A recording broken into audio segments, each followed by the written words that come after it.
going to stop her. Alone? Nope. It's me, Loki, the big guy.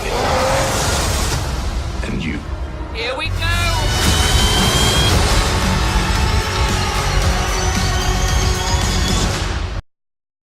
Thank you for joining us for another Movie Lingo discussion. I'm Eddie Lingo. I'm Ron. And I'm Aaron. And today we are going to finally be back on camera to discuss the latest Marvel edition, Thor Ragnarok. This is going to be a spoiler-filled discussion. We're just going to go all in.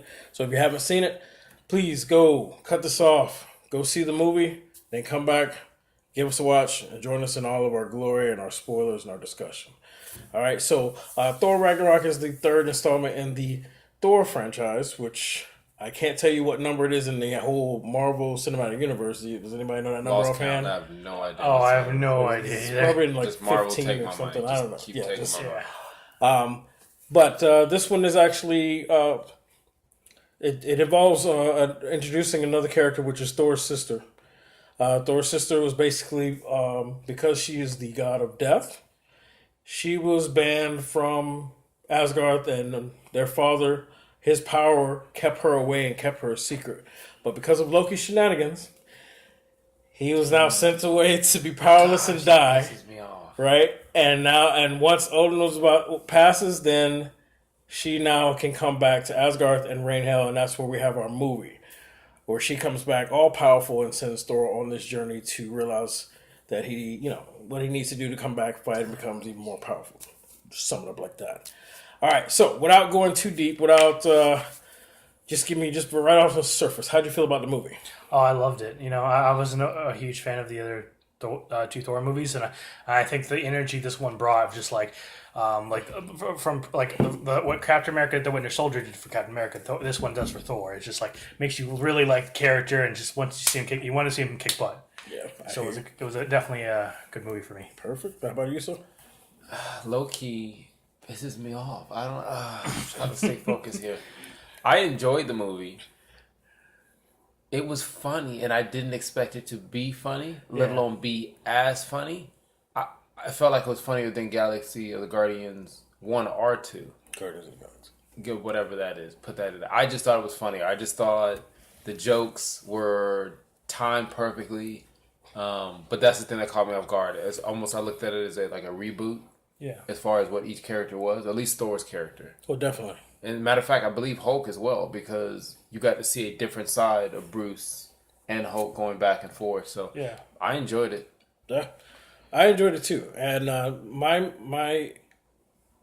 I saw these things coming that you mentioned, and I was actually happy for them. I thought the different approach after the success of Guardians of the Galaxy, you see, that movies don't have to be dark and grimy to be comic book movies or hero movies.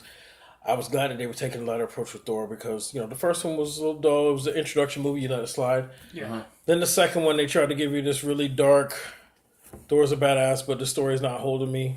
Nope. And so they were like, you know what? Let's lighten this bitch up. Let's have fun. Let's have and fun. it was bright. Like the whole setting, everything was bright Everything. about it. Yeah. And I liked it. I enjoyed it as well. Yeah. So let's get into that. Let's talk about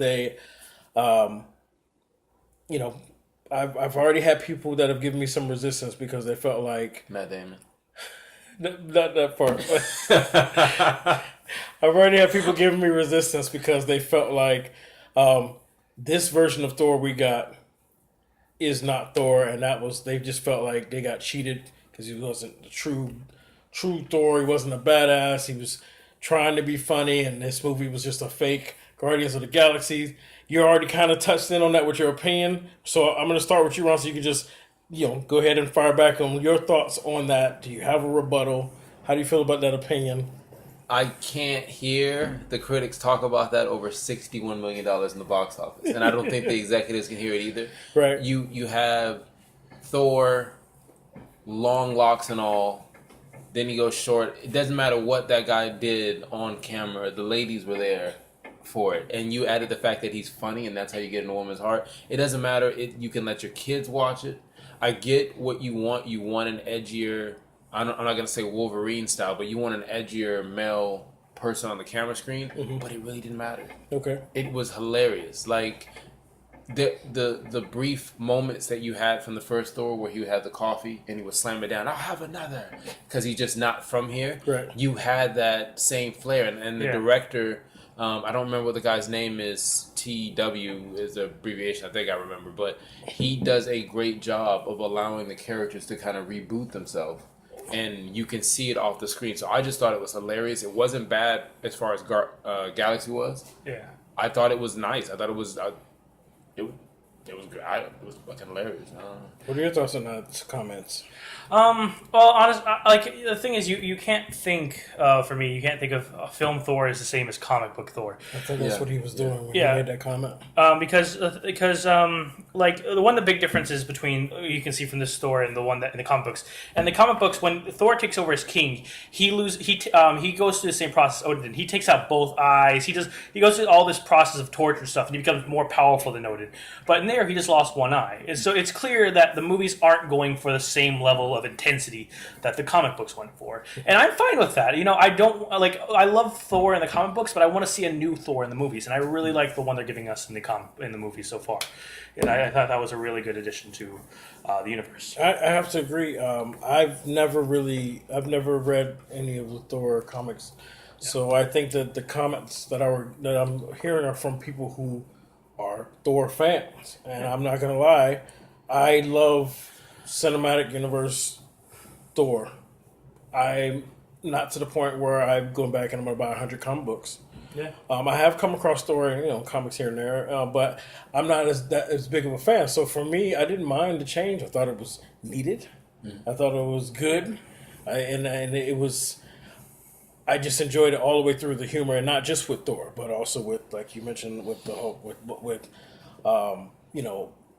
Banner and that chemistry. Thor trying to say the things to keep him calm that Black Widow would say, and it was just the sunset. Remember the sunset. Remember and the he was just sunset. being annoying. He's like, saying, shut up! What is he talking about the sunset? It doesn't make any sense. And I couldn't stop laughing throughout the movie. It's like, we fought, yeah, I won. I don't believe that. Yeah, it happened. It happened. For me, I think like the weirdest change in the movie was like at one point they're flying in the ship and he's like, what is this ship used for? He's like, oh, this is the Mastermind's orgy ship, and I was like, oh, I'm sorry, orgy? Yeah. And then he presses a button and the music starts playing and fireworks go off for the defense, and it just. Yeah, you're used to Marvel making adult jokes and like even their more kid-oriented ones, but that was like it took me off guard. I wasn't expecting it. Yeah, it was... yeah, they even told him don't touch anything. Yeah. Just like I said before, the flow of everything, even as a comedy, was if you go back and you listen to what we said about the Galaxy 2, the second one, we said that the jokes seemed a little off cue. Yeah. On a lot of them, and this one was just a smooth flow. Even when he's like the part where Bruce or the Hulk is sitting there saying, you're like water, and I'm like harder water. You're like fire. Yeah, I'm so like fire. You're like smoldering flame. Smolder, and just the animation and just him to sit there like he's thinking like, yeah, like you ain't shit. You're just a smolder, and Thor can't do anything about it. But like, no, fine. I guess that's what we're gonna call it. So I thought all the jokes were hilarious. Jeff Goldblum. Jeff Goldblum from Jurassic Park is in it. Yes. He was Apartments.com. Yeah. He was hilarious. Yes, he was. He was great. It kind of made me feel like an Willy Wonka Oompa Loompa thing. Yeah. That whole bright, weird happiness vibe, yeah. He was a lot like the Collector in the Guardians Galaxy. Well, they are cousins. They're brothers. Related brothers. They're brothers. They are? Yeah. I didn't know that. They're Yeah, brothers. so that was the he collects garbage, the other one collects relics. Exactly, Yeah, exactly. so- All right, so you brought up something that I wanted to touch on. Not too much touching, because there's a lot of weird shit going on in Hollywood right now. So Yeah, well, but you got my consent. we're definitely not gonna go. We're not gonna go there. Well, I kind of lost that thought, so I'm gonna move on to the next one. All right, well, it's that Hollywood thing just kind of threw me off there. All right, so I'm just gonna move on to the next one. All right, so there were some moments though that did bother me about this picture. Not too many, but enough that I feel like it should be discussed. As a writer, it bothered me. The biggest thing that bothered me overall, when he's on this planet and he's forced to fight the Hulk. Yeah. Okay, he has this moment where he's sync with his father and his true power, and then all of a sudden he's tapped into that. Yeah. Right? Okay. Okay. He's tapped into electricity. He's the god of lightning or thunder, whatever. Crowd's going crazy. And he's taking over the match, and then that stupid little electric thing should have had no impact on him. He should have. He's the god of thunder and lightning. He's got electricity running through him. That little thing should have fried and popped out. It's like Aquaman with an umbrella outside in the rain. It's like waterboarding Aquaman. Yeah. Come on. Tell me what you want. Would you really be successful waterboarding Aquaman? You know, and they basically he shocked him to get back control of him, and it worked. And I was really pissed about that. I felt like they should have come up with some other device or mechanism or some way to get back control. But when Jeff Goldblum's character saw that he was about to, champion. Yeah, and then he shocks him and it works again. I'm like, what? Yeah, that did bother me. Yeah, it didn't make sense, but it did because you needed to keep that punchline continuously throughout the whole thing. For the Loki moment? For all of it. Every time they zapped him, the whole audience laughed. It didn't matter if it was right or wrong. He got zapped, he was going down. Yeah. When he ran into that wall, the firewall thing, it was almost the same thing. Zap, he was down. Yeah, Hulk set him up for the okie doke. Yeah. I couldn't let that go. That was bad. I mean, I just imagine they probably could have improvised it. Like the thing fries on him, and all of a sudden Jeff Goldblum hits a switch, and a wrecking ball comes through and just throws him. Or maybe then overwhelm him. Like, okay, one pops off, so then all of a sudden they just come in and tap him with a whole bunch of them, and it catches him. I don't know. Or you could have had a bunch of other gladiators come out, little cameos, and they subdue him, and then take him to the back. I don't think they would have been able to subdue him when he was full on like that. Yeah. I don't know. It would have made a bad scene. I don't know. It would have been, there was a lot of stuff they could have done. But just that zapping, that bothered me. Anything about the film that didn't sit well with you? Anything like that? It's something that bothers me. I find it like it's a good moment. It's just like it's I'm very conflicted about it. Where I believe his name was Surtur, is burning down Asgard, the city, and then and it's like this very dramatic moment. All of a sudden, Hulk just comes in, hits him, and it's just like tension's gone. And it's just like, all right, let's get out of here. But that's what I mean by the timing of it is you're sitting there for that serious moment, and then Hulk, like a kid or a teenager, is like, no, Hulk, no, don't mess it up. It was great. And there was still tension on that moment because if he would have defeated him, doesn't that fuck up the whole situation? Right, then the sister would have still lived. I thought it was a good vibe. The same thing where Hulk was in the room, and then Hulk gets out of the jacuzzi, and he's like, Hulk has no clothes on. Mm-hmm. I can't unsee that. I think what happened is I just misunderstood the moment because I thought because the ship was flying away and they couldn't fly. Right. I thought they were sacrificing themselves, and then Hulk's just like, oh yeah, let's get out of here. No, Hulk smash. The only person that was powerful enough to stop his sister was... Yeah, so they needed him to actually fulfill the prophecy and destroying Asgard and burn it to the ground. And then Hulk jumps in and is about to stop it. Like, no, I get it. You're normally the hero, but not this time. No smash. Yeah. Let it happen. Let's go. And then he even walks away like, fine if you fucking want to. Although I would like to see Hulk take on Surtur at some point, like at a point where he's not necessary for the plot. Just like smashing a fire demon. I think that'd be a cool fight. I was actually hoping the end credit scene where they like run into each other again and be like rematching it and they cut and everybody's like, no! That would have been good. And let me ask you guys, okay, I didn't watch any trailers. I got forced one down my throat. I didn't watch any trailers, and I loved the first one. Every bit of this movie. I loved it too. Did you watch? You watch trailers? I saw the trailers. I got the Smolder one. Okay, I saw all the trailers. I know him. We used to work together. I got that part, and it didn't ruin it for me. Yeah. So no trailers. I think the trailers kind of don't prepare you for what's really going to happen in the movie. I feel like they the adventure that they have to go through to get back. Yeah, or like that, Hulk's going to be there, but you don't know any of the Surtur stuff. You think like Thor is going to save Asgard. That's the whole point. So you're not expecting any of this. He just lets the whole thing explode as part of it. So I feel like the trailers, they give you what you need to see to like be excited for the movie, but they don't give you what you need to see for it to ruin it for you. I think this one did that. There's other movies that unfortunately will tell you the whole thing. Yeah, well, I'm glad I stayed away from it, and I'm going to try and enforce this policy from now on with bigger movies that I care about. It's hard though. It is. Because on television it's easy. Extremely hard. I got in the theater. I'm not gonna say what movies, but there was trailers they were putting on. Oh yeah. Well, now I make it a point couldn't go where I can do reserve seating, so that's my seat no matter what, and so I don't have to be there as the trailers go on. I try to make sure I'm not by myself, which is not an easy thing. If I'm not by myself, whoever's in there will text me and let me know once the trailer's over. I just wait 15 minutes afterwards, and I normally make it in there without a trailer. If I'm by myself, then I'll kind of hover by the door and listen a little bit. No. Honestly, I like to see. I go through a lot. I like to see the trailer because the trailer is basically their first, like how the audience sees the movie before they see the movie.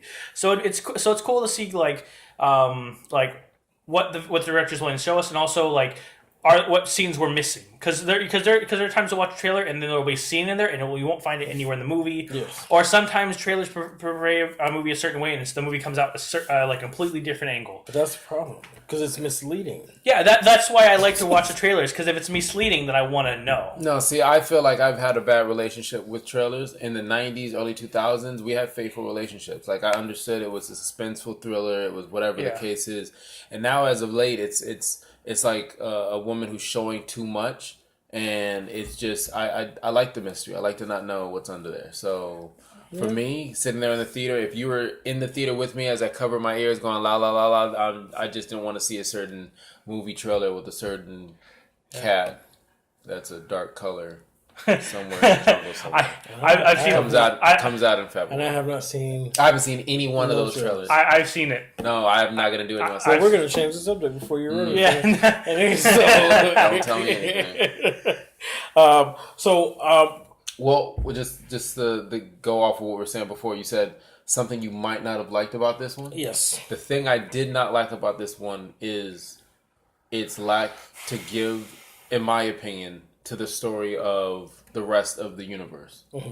Anything they did throw on was like little small snippets. I didn't see anything that was significant. Like when they went with the gauntlet fake, that was it. That was done. That was to tell you that gauntlet wasn't real. Mm-hmm. The brick or the spark, whatever, we have to see what happens with those. The other two stones they're looking for. We're guessing where they're at.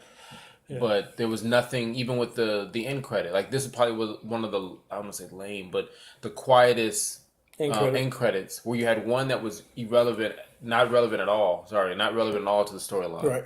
And then you had another one which didn't really do you any good. You already knew that was kind of coming. Yeah, well, I think for me the first end credit really does set up an interesting plot point because I'm 100% sure that's Thanos' ship. Mm-hmm. Yes. So, so he's in front of the Asgardians who are trying to get their Earth. So the Thor and Hulk might start this next one captured, or like it'll be a weird moment like where the Avengers are going into Thanos' ship and then they find Thor and Hulk already wrecking the place. So I think it does set up an interesting point for the Infinity War.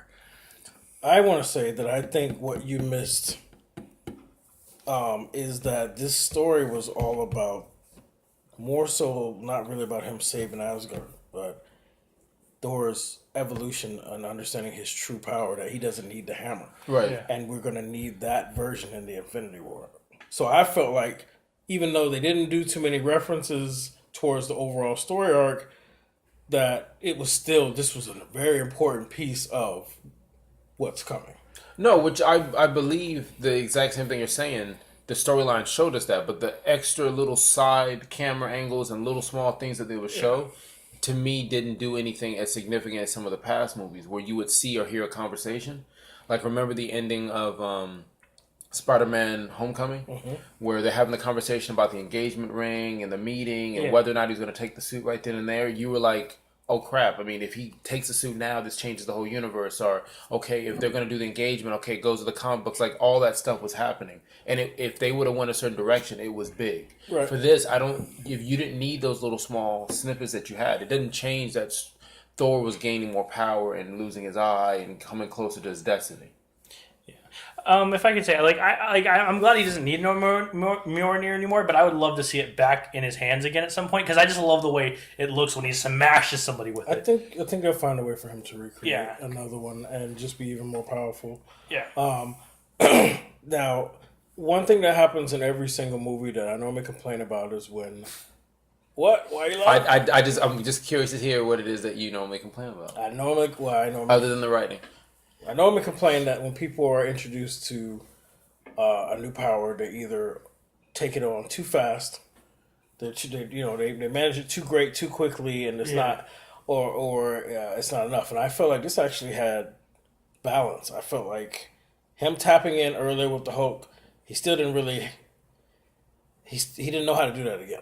So, and then when it came to him later at the end, even though he had full control, he still couldn't beat his sister. No. And I thought that was phenomenal. Because she's been doing it for years. She just was asleep for a minute. Exactly. So that's the sense. kind of stuff that we talked about. Like, it was almost not doing anything. He was sparkles at first. He was able to hold his own and not be killed, but he didn't just become now this even level dominating force that could easily kill her. Like when the Guardians of the Galaxy 2, when Peter Quinn went against Pac-Man. Went against his father, who's been doing it for 10 million years, and towards the end, he just became all of a sudden this evenly,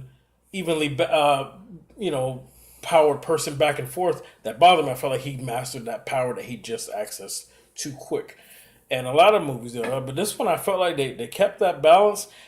Thor did become more powerful, and then he was able to do more and be more effective, but he still could not beat her, and they had to let the Ragnarok prophecy go through. I thought it was phenomenal on the writing. You guys' thoughts on that? On the writing? Yeah. I always generally I have a problem with comic characters who are just there just to make you laugh, because they don't do anything for the plot. But I really like the gladiators they introduced in the writing, like the What's that guy's name? Krog and Meeks. Krog is actually the voice of the director. Yeah, he has the greatest. And he also has one of the voices of the head, but Krog was fucking hilarious. I'm fine with him having his own movie. Yeah, Krog and Meeks, I love it. Hammer. Quite unique. It was made from this special metal from the heart of a dying star. And when I spun it really, really fast, it gave me the ability to fly. You rode a hammer. No, I didn't ride the hammer. The hammer rode you on your back. No. I used to spin it really fast, and it would pull me off Oh my God! The hammer pulled you off. the ground. It would pull me off the ground up into the air, and I would fly. And every time I threw it, it would always come back to me. Sounds like you had a pretty special and intimate relationship with this hammer, and that losing it was almost comparable to losing a loved one. It's a nice way of putting it. And I liked his voice, like just how much dissonance there was between his big rocky body and how he sounds like a librarian. Yes, and just like everybody in the theater was like, it just even the like his mannerisms, like was gonna do the revolution and I didn't have enough flyers, so we had the wrong date, so unfortunately we're slaves now. Like it just and then when he breaks out, he's just like, all right, I guess we're doing the revolution. Yeah, we're gonna. But one thing that I want Doug. to continue. He's like, you remind me of Doug. Yeah, and he was like, you sound like Doug, and so he's like, guess you're new Doug. And so I wanted the new Doug joke to keep going. Yeah, it was hilarious. He's like, Doug's over there. He's dead. Like it just. What I also liked about the writing is what annoys me always about the Thor and Loki moments is that Thor has always been the one who's just like, yeah, I'm all about getting back to my brother. But here, like in this movie, he was just having none of Loki's shit. Mm-hmm. Like he was just like, yeah, I guess we should never see each other again. He's like, and Thor's like, yeah, I guess not. And then when he tries to betray Thor, he's like, Thor's coming, and he's like, coming, shock. Yeah, that's for the stupid shock thing. Yeah, see, And the thing I found interesting is like when Loki does finally arrive, he's like, you're late. So I think I always had this theory that like Heimdall told. Warned Thor that this was going to happen, and that Loki would come back with reinforcements or something, because it seemed like he was expecting it. Like he wasn't surprised to see Loki. Or it's kind of like if you have a brother or sister, and you know their flaws, and you just get it. You get that he wants to be number one. He's going to take power, but he's going to back his brother up or the people up. So that's how I take it. And also, you got to think about Loki still loved Asgard, and he still wanted to lead those people. He may have had a different vision of how to lead. Yeah. But so they both had the same motive or goal in the end. So maybe that's why. But I'm glad you brought up that because there's another point. One of the complaints that I got in speaking was Robert. Robert watched this movie last night. And he said that he felt like they dumbed down Loki, and Loki was pointless in this movie because Loki's a sorceress, and you couldn't even really tell what Loki's capability or skill set was. He's a sorcerer, but you couldn't tell in this movie because they just kind of had him around just to like be that handicap in the story for Thor, but he didn't actually have any presence. Who wants to jump in on that first? How do you feel about that? I completely agree. Okay. I Did you want to elaborate why? I agree for the simple fact that you did use him for a punchline. Some of the punchlines were stuff that you had from last year or last movie. So I give you example like the part where Thor gets bounced around by Hulk for Loki to say, "You see how it feels." Now you know Everybody's how it been feels. wanting to see that. So that was funny. But then you also had moments where he was constantly used as a joke. Like even with the throwing the rock, and he was like the pebble. He's like he's not really there. Mm-hmm. And then when he was there, he gets hit in the face. Like those were punchlines, but you saw nothing of him being sorcery. Right. But then out of nowhere, here comes Doctor Strange. yeah. And you can see he's owned his ability and he's growing as a sorcerer. And even for Thor to be like, oh, so they've got sorcery over here in New York. You know, you guys, I've never seen this, whatever the case is. But then your brother dabbles in the same art. So I just thought that is like Loki couldn't do anything to even like jab Doctor Strange. Like when he's running, like I've been falling for 30 minutes. He's like, I've been falling for 30 minutes. And then right before he's like, I'm going to come at him, like, come on, let's go. It should have been something, nothing serious. But you tell him, it's like, oh, ole, he's gone. He's gone.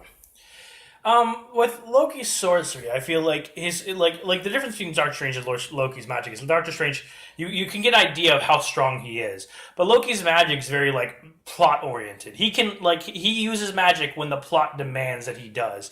Otherwise, it's just you don't like. There's no real reason for him to because he's a god and he just punches things. But like so if there's so if the plot demands that he uses magic, then he'll use magic.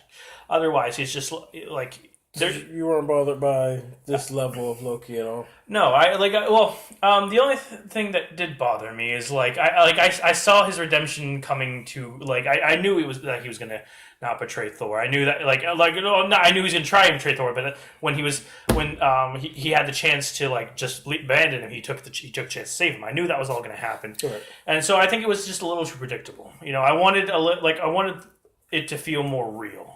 Like it to feel like them to have a moment where Loki realizes why he's wrong or something, or just this moment of redemption for Loki felt like more of a journey than just he's just all right, I'm gonna save my brother then.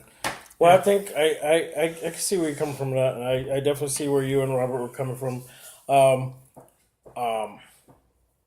I think I missed that, and it didn't stick with me just simply because I haven't really truly enjoyed a Thor movie prior to this one like I have this one.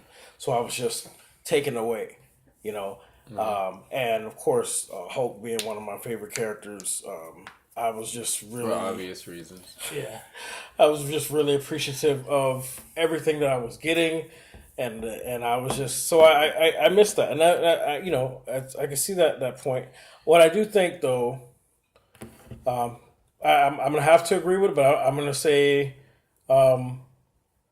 because of his point, if it doesn't call for it, then maybe that's probably why. I do think we're going to see more of Loki, traitorous Loki, in the next film. I think he's going to find a way to try and join Thanos and then cause some really fucked up shit, because he's always looking to better himself and not be left behind. He's always trying to pick the winner. Acidic. I think the main difference between Loki and Avengers and Loki and now is because Loki wasn't really that powerful in the original. So those what's it called? Those Allspark? Yeah. That's just That's yeah. Just I was like Allspark. That's not what was it familiar. called? It's a different universe, Cosmic right? Cube. Thank you. Which I believe he has. Yeah, the main difference though was Loki was never that powerful. I think he's Hulk pretty easily smashed him. Like it wasn't even a fight in the first Avengers. But the difference was then he was a villain. So he had all this villain magic where he had 900 plans already ready, but now he's a hero, and so you don't have that that magic of where he has all the hero though. Yeah, he's not the main villain anymore. So he doesn't have all these 900 plans ready. So it feels like, he's not as powerful. He wasn't really ever that powerful. He just doesn't have anything planned now. I think that's where Loki's power comes from over all the other Avengers. He just has plan on plan on plan. And if he doesn't have any of that, it feels like you've underpowered him. I think that's why. I think that's where everyone's point. Because if you think about it, the way he was in the position he was on that planet is because technically he was there weeks before Thor got there. and he uses time to plan and manipulate and get himself into a more powerful situation. So I can see that point as well. Now, my last question to you guys, because we all know we love this, so we're not going to keep talking about that all night. My last question to you guys, and I want you to be 100% honest, no matter if this is unpopular opinion or not. Okay? Yeah. I need to know. Yes, Doctor Strange does have the time stone. That's not my question. Definitely does. That's not my question. Okay? My question is, if Hulk is not in this movie,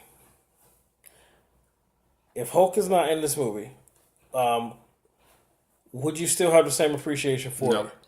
No. I said that when I left the theater. Everybody was needed to piece it together, from his sister to the girl who was one of the Valkyrie.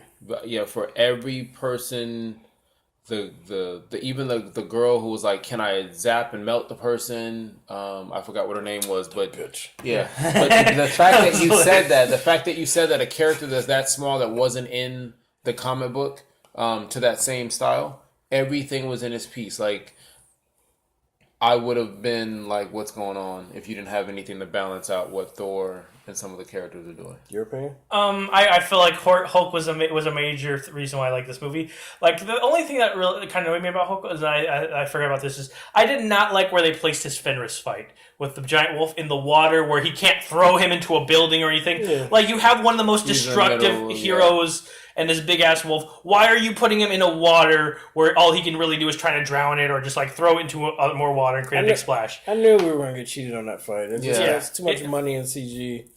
In the middle of a bridge somewhere. You know, their money shot with the Hulk was when he was reacting to the video to what's her name and to transforming and the anger and stuff. Like, I don't know. Well, for me, the way I look at CG and the texture and everything and the transition back and forth, that was their money shot for the Hulk. They weren't going to spend any more money than that. So that's why we got cheated with the little fall off. How much money we got left in budget? You got about 140,000. Yeah, well, there goes the fight with the wolf. You know. Yeah, take that off. Scrap that one. That was kind of disappointing, but overall, Hulk.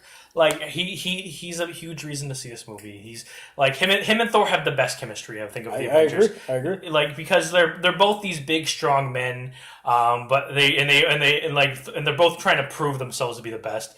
And it's like, and I think it's so funny that really Hulk's just a radiated dude, and Thor is like literal god. And they're having, and it's just so. And I always find it interesting that they're so close in power. Yeah, in a fight. I did love that. Like when the other time when they were fighting on the whatever the ship was for the, but they had the fight then, and you could see, Thor was holding back then. Yeah. And so it was I appreciated that because Thor is a god, and Hulk is very strong, but you have to give Thor his credit too. He's up there, and that's why he even thought the Quinjet was going to recognize him as strongest Avenger, and it didn't. But what did it recognize him as? Didn't recognize him as. Yeah, it was a nickname, Point Break. Point Break, yes. Point Break. Yeah, from the Surfer movie. That's what it was, and that pissed him off. Yeah, that was pretty funny. But that's what I'm saying. This movie to me had nothing to do with power in that sense. Like what you're saying makes sense, but it had to do with the relationship back and forth, because when you look at, again, the scene between the two where Thor says, "No, Bruce, you're my favorite. I like numbers and all that other stuff. You're my favorite." The Hulk, he's bad. And when the Hulk is bad, it's like, no, you're favorite because me and you, we're strong and we smash things. It's just, and watching that relationship back and forth, if you'd have taken that out, I think you miss a big part of this. No, you're right. The Hulk and him, I love that chemistry. I love that relationship. All right, so I think we should go ahead and rate this. Okay. Tell them where the Soul Stone is. You want to tell them? I already know where it is. I hope it's not there. Well, how many are we missing now, though? You're only missing two. I think you're only missing the Time Stone and the Soul Stone. And I think the Soul Stone, you'll see it, ironically enough, in February. I hope I don't. But Doctor Strange has a time stone. Yeah. So that's the Time Stone. Okay. But they haven't revealed it. Sure. Okay. I mean, even though the color was green the whole time he was whining it. Yeah. Let me get the calculator out of here. All right. So, favorite moment. I do want to mention though that actually, even though it was very predictable, I really liked. Is when Bruce Banner, said, I got this. He's gonna go say to people, he's like, fine, don't worry, I got this. And the wolf was running to the people, and then his body just hits like he's dead because he didn't land as the Hulk like ready. Yeah, that beat out that moment about the the destroyer in Galaxy 2 where he was like, the girl was sitting there doing her magical thing, and the it just came and hit her. He's like, they came out of nowhere. I tried to tell her. Yeah. No, yeah. That, in my opinion, that even though I was thinking, I was like, and then he just lands, and then the wolf stops and kind of like nubs it. Like, you alright? And everybody in the theater was like, this just fucking happened. Then he goes right back to it. Of course, it was a cheat for the transition. Yeah. Because we didn't see him change, but he just grabbed him. But I still love that. That moment made me laugh. Probably louder than any other moment in the movie. One of the moments I really liked is like when Thor was hiding. He really just put on a blanket over his head and just like, oh, they can't see my face. And then when Scourge is hiding, he does the exact same thing and it works. And I'm just like, do Asgardians just not know how to disguise themselves? No. Is this why Loki's gotten away with everything? It's just because no one's ever thought of this before? And I'm sitting there saying this guy with 2 guns is sitting here smuggling on the plane. No one's gonna notice him. Yeah. You should know him because you live in the same city as this guy. Yo, that's the traitor from last Monday. Right, yeah. But no. That huddled woman is 6 foot tall. That is really strange. Oh well. But I could watch this movie again and again, honestly, even though a lot of people are probably going to disagree with us. There's some kickback. I don't think so. 61 million. Well, I mean, there's those hardcores that are just but finding stuff wrong with it. They put stuff in it, like when Thor had that weird hammer thing that was in the comic books. The shortcut hair was in the comic books. Yeah. The dude with the 2 guns, he's in the comic books. The girl who wanted to melt people, like everything. There was things from the comics that were in here. If you're a buff, comic book buff, but other than you seeing that hardcore Thor, I don't know what you can complain about. I mean, Stan Lee was back in it again. Of course, He's got to be in everyone. So can't complain. That's stamp. All right, well, I'm glad you did say all that, and now we have our rebuttal for that. Let's start with your rating and why, Aaron. All right. It's out of 10, right? Or 5? Out of 10. Okay. I'm going to go ahead and give Thor a 9. For me, it's a really good movie. Like, it's up there with one of my favorites, which was Captain America: Winter Soldier, just because it does so much good with the character who I wasn't even that big a fan of at the start of it, and this makes me really like him, which is a huge task. So for me, Thor's a definite 9. Like it's go see it, like you'll like it. It's a really good movie. Yes, Ron. Thor. I'm gonna give it. Give it a 9. I give it a 9. I give it a 9. I was thinking about it. That was me upgrading and transitioning from an 8 to a 9. We're just making our way up. But like I said before, to me, it had everything that I wanted in it. I don't know if that was a cough or you were trying to signal something. No, it was a cough. Okay. You good. Keep going. Good, you're okay. I'm going to die from sickness after this. But it was, like I said, it was hilarious. It felt like it could have been it should have been a summer blockbuster. And it came out right before Christmas. So this is going to continue to keep making money. Like I said before, I thought it was done well. I thought very little of things that could have been wrong with it. Just, I don't have any. The music, every time they play that Thor theme, that just makes me want to run through a wall. So. Or an electric fence that won't let you through. Yeah, that hurt. Anyway, so I walked out of there super pumped, super excited, loved it, laughing about it. I'm even thinking about getting a T-shirt that just calls me New Doug. Dougie Doug. Yeah, and that's how much that even the smaller characters had an impact on me, and I really loved it, and I wanted to give it a 9. But of course, it's been 2 weeks now. We're a little bit late with our review, and I've been thinking about it, and I'm still very upset with the.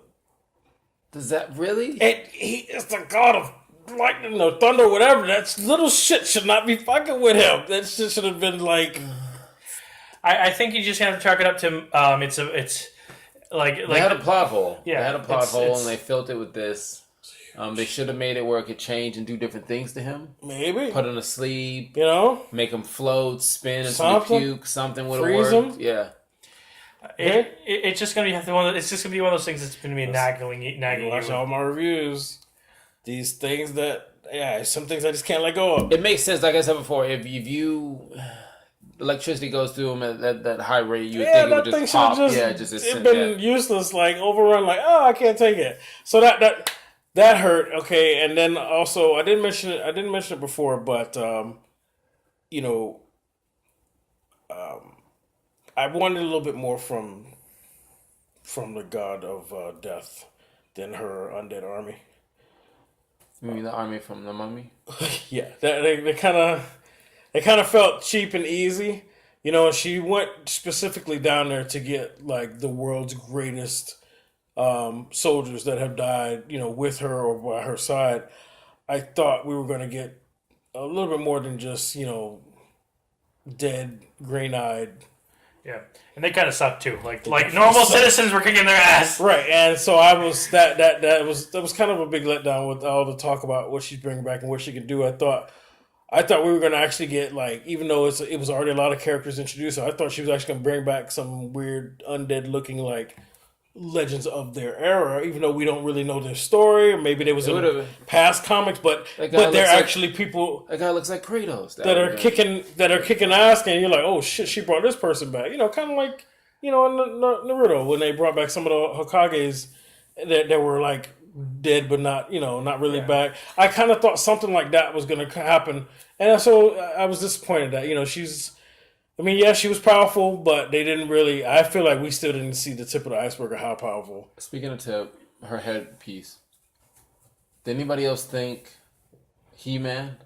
Yes, I thought the machine from He-Man. No, for sure, yeah. Spinning thing that you needed to. That's what I was thinking. I don't know. If you guys don't remember what that is, I'm old, I guess. Yeah, I don't know. We just told our age. Yeah. If you go back, you'll see her headpiece. You'll see that little silver thing. He-Man has a Geico commercial now. If you don't know who He-Man is, yeah, they're selling out all over the place. The thing you can say about Hell is she wasn't flashy with the power. Like, oh, you're going to oppose me? Knife, and fight. Right. She never had anybody that could really oppose her. But I wanted to see. What does she need the executioner for? Right. She picked somebody with no power to be her executioner, which was a letdown too. Anyway, we're getting. I'm getting into the conversation. My number. The movie again. So that brought me down to an 8. I still loved it. Now I got to use this. You just went. I did, because after thinking about all of that, I could not stick with the 9. I couldn't. Okay, so. I think with Scourge it was more like she wanted to be the Odin for somebody, basically, where like she wanted to have that she wanted somebody to kind of take her place where she was the leading the armies like Odin it was. Now she has someone under her. But she under Odin was powerful. She should have picked somebody powerful. She picked the regular old guy. Powers to be her executioner. He was the only one left. She murdered everybody else in the city. I actually thought she was going to give him power once he took the job. That's what I thought. Like, get up. And I thought at some point he would fight them, but no, he just kind of like, oh, I guess I'm not. He just stands there and then gets on the ship and he's like, oh, I'm betraying you. What did you do this whole movie? Really? You just kind of stood around and did and just walked around. That's it. You just held an axe. He brought Des and Troy to the fight. I'm gonna change mine. All right, you change your rating? I'm gonna change mine. I'm gonna do 9.5, and the reason why I'm doing 9.5 to counter his fucking 8 a little bit. Not gonna give it a 10. I'm saving that for February. But I'm saying I'm just gonna call it what it is. Pre-prediction. So what is our overall movie Lingo rating? It's gonna be 8.8. All right. It's gonna be 8.8. And another reason why I did it, not just with that, is again, Krog or whatever that dude, the blue guy's name is, to have him stand up and other characters who weren't a part of the universe, that was fucking hilarious. He was great. He was hilarious. Really good. Yeah. So, all right. So 8.8. 8.8. Supposed to round that bitch up to a 9. It's all on you. It's all on you. All right. So overall movie Lingo rating for Thor Ragnarok is a 9. You're welcome. Yes, and Marvel. Looking forward to more from me come February. Yeah. Yes, it's gonna be next year. Is gonna be a great year. I'm excited for New Mutants, like a Marvel horror movie. That sounds interesting. Oh God. That was another trailer I got forced to watch. No trailers here. All right, guys. So, thank you for joining us for another movie lingo discussion. I'm Eddie Lingo, I'm Ron. And I'm Aaron. and we'll see you on the next one. What were you the god of again?